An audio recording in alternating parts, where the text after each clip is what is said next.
Hi Casa friends, welcome to today's story. It's called Who Are You, Stripy Horse?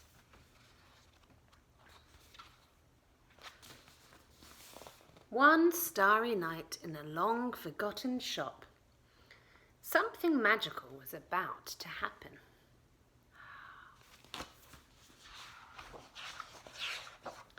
In the tick-tock quiet, a shaft of moonlight tickled the nose of something sleeping. It was a stuffed and stripy horse. Tissue! The stripy horse let out an enormous dusty sneeze and woke himself up. He shook an ear, then a leg, then his tail. They all seemed to work. "Hello," called a hummingbird from the lampshade above. "I've been wondering if you'd ever wake up. My name's Muriel. Who are you?" The stripy horse thought hard. His mind was full of stuffing. "Well, what do you do?" Muriel persisted. I can't remember," said the stripy horse, looking sad. "Cheer up," chirped Muriel. "If you don't know, we could try asking Ming the Wise, but we'll have to be careful. He hates being disturbed." "I wouldn't upset him," replied the stripy horse. "I am very good with delicate objects." "Come on then," twittered Muriel, "but we'll have to be quick. The shop opens in a few hours." "Oops!" cried the stripy horse as he tripped over something squashy. "Sorry," said a low, sleepy voice. "Stripy horse, meet Herman," chirped Muriel. "He is a draft excluder." "Shouldn't you be right next to the door to stop drafts?" asked the stripy horse. "Brr," shivered Herman. "That sounds chilly." "We're off to visit Ming," interrupted Muriel. "Why don't you come with us?" asked the stripy horse. "I'd love to," said Herman. "Look, it's Roly and Pitch," said Muriel. "They're salt and pepper pot penguins." "Ahoy there!" called the penguins. "And who are you, stripy horse?" The stripy horse sighed. "I can't remember." Roly and Pitch studied the stripy horse carefully in case they could help. "We're seasoned travellers," said the penguins. "We've seen a lot of things in our time, but nothing quite like you." Outside, day was beginning to break. "Come on," flapped Muriel. "Time is running out." At the front of the shop stood a tall counter. "Ming lives up there," announced Muriel, "on top of Tabletop Mountain."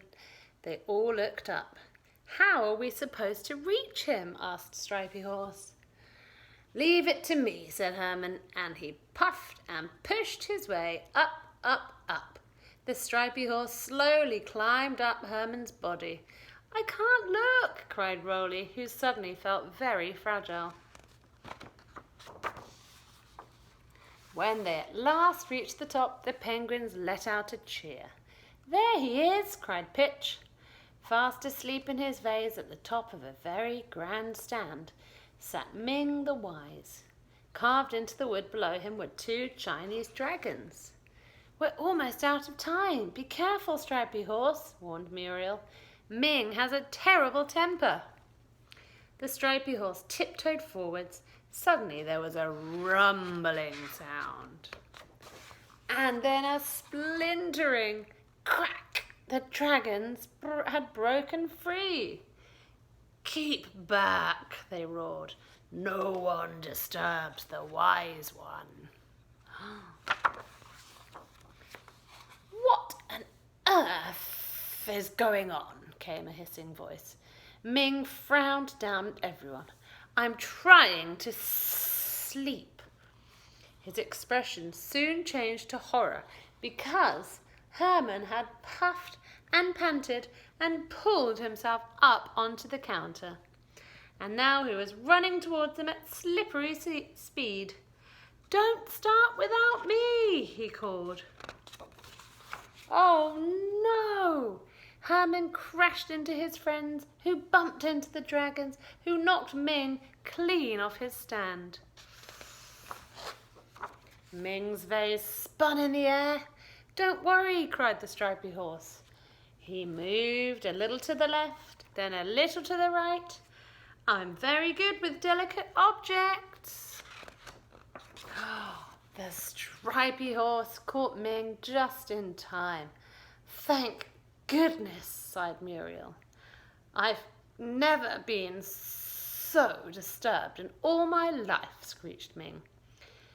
"Please, your wiseness," said the stripy horse, "I only want to ask if you know who I am."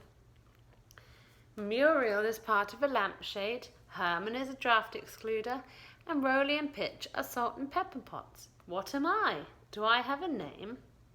Ming closed his eyes. "I'm very tired," he yawned, "so I'll only say this once. Always read the label." And with that, he went back to sleep. Always read the label? What does that mean? Now I'll never find out who I am. A single tear trickled from the stripy horse's eyes. "You can have my name if you like," volunteered Herman. "Wait a minute," exclaimed Roly. "Take a look at this," shouted Pitch. They flicked a small label that was sewn into the stripy horse's leg. The label was tatty and old, but the penguins could just read what was printed on it.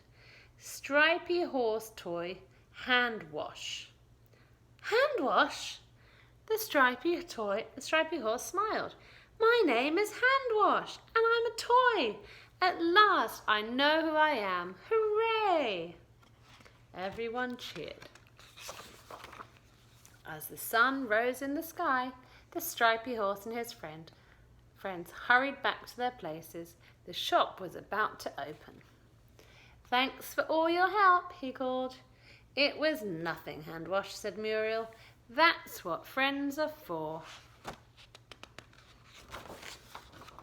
The stripy horse looked out the window. It was going to be a beautiful day.